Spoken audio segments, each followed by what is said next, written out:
So GSMA is the trade association that represents the mobile network operators globally.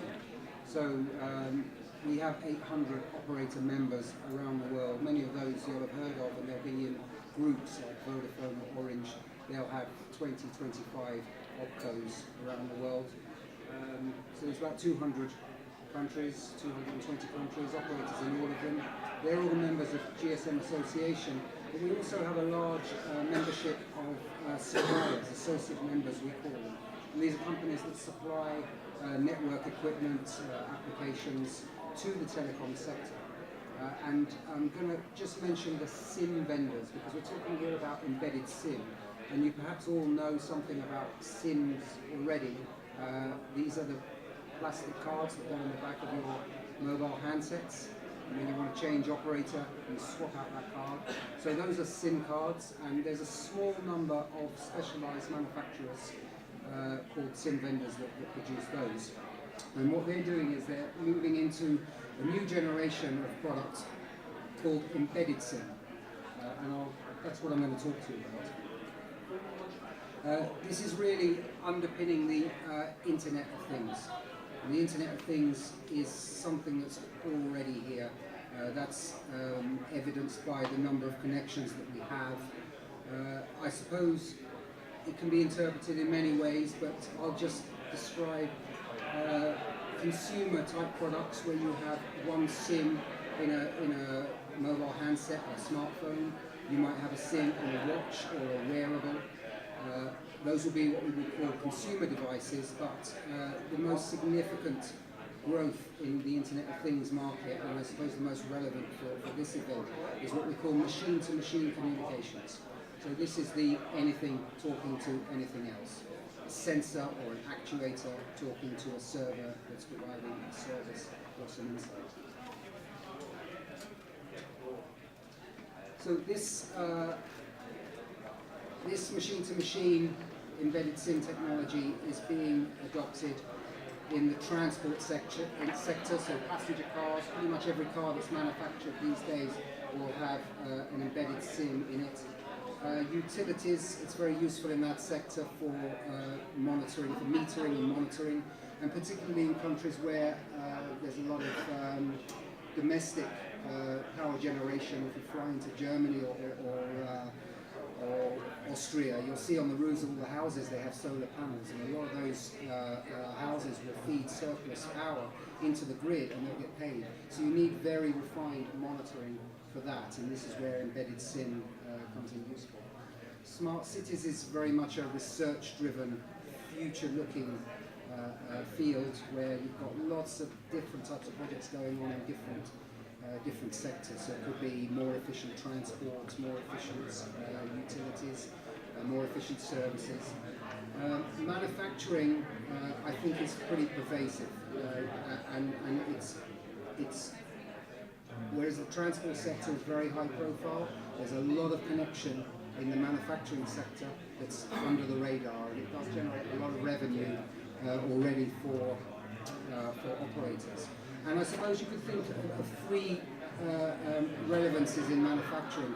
There's manufacturing new devices that have Internet of Things connection modules in them, be they Bluetooth or Wi-Fi or in fact embedded SIM. You could think of ways of improving your manufacturing processes and logistics throughout the whole supply chain using Internet of Things technology. And you can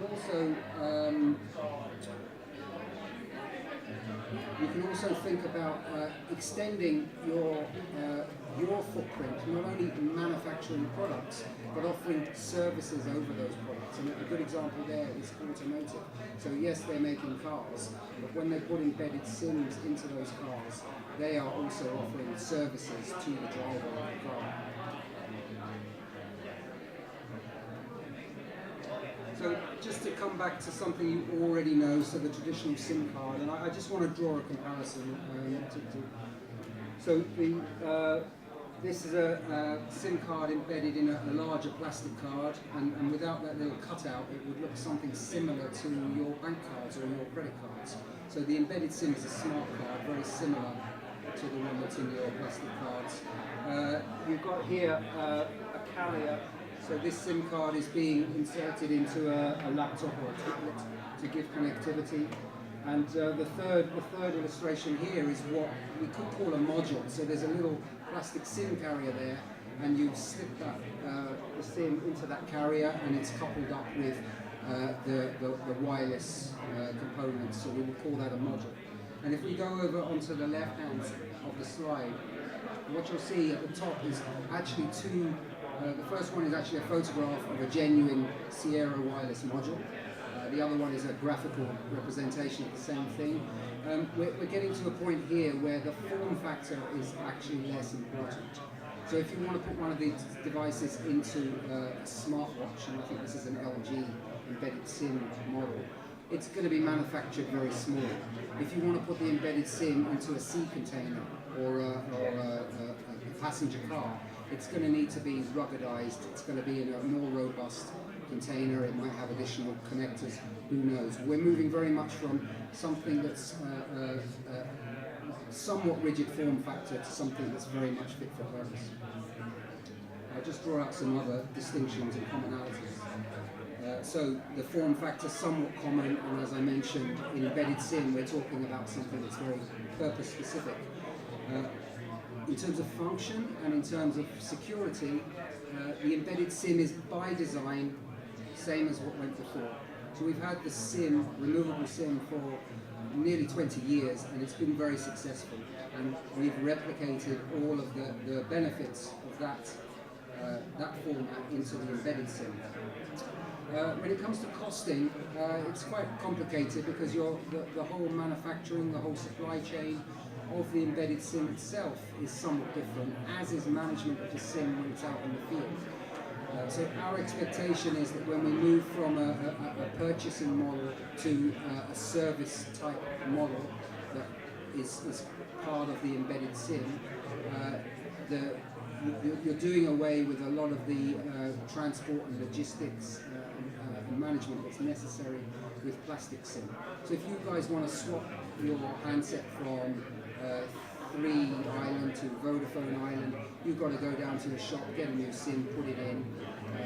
Going forward, what you'll do is you'll just make a phone call to the operator and they'll over-the-air provision it. Interoperability. So SIMs, plastic SIMs are somewhat interoperable in that the physical size enables them to be swapped in and out. It might be that there are differences on the SIMs themselves, which means operators can't do everything they want to do with them. But in embedded SIM world, you don't swap the card. What you do is you swap a profile. And in its most basic sense, you could think of the profile as the keys to a network. So if you've got a Vodafone profile on your embedded SIM and you want to swap to 3 Island, what you do is you over the air, over the network, load a new profile, and that's your swap done. You don't need to physically swap out the cards at all. And in terms of remote operations, operators can in fact do some things right now remotely. They can activate roaming for you, they can change charging plans, they can enable and disable data service over the air. But it's a little bit hit and miss because all operators purchase SIMs and SIM management solutions from multiple vendors, and they're not all entirely interoperable. But we have developed a standard that is supported by all the major SIM vendors, and it's entirely interoperable. So things will get a bit smoother going forward. And just focusing in on the remote operations, the over-the-air provision.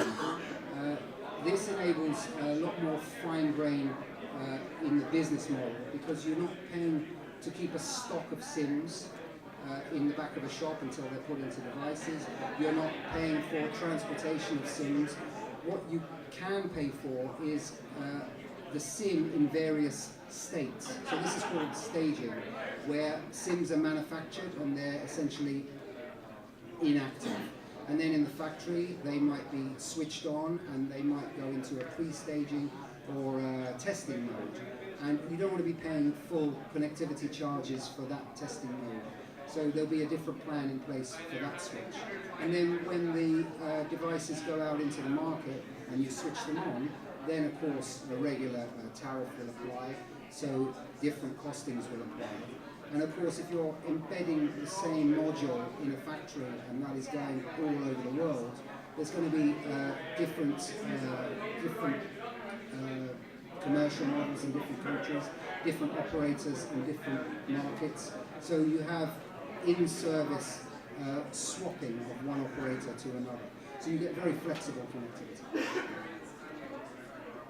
This is in fact the most important feature that distinguishes embedded SIM from traditional SIM. It's that remote management ability.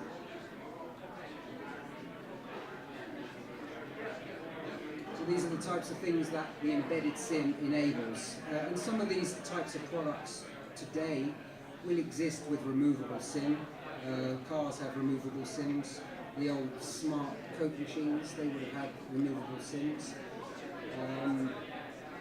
You've got some meters there and some security devices, and then there's a dustbin there that only needs to be emptied when it sends a message to the owner that it's full.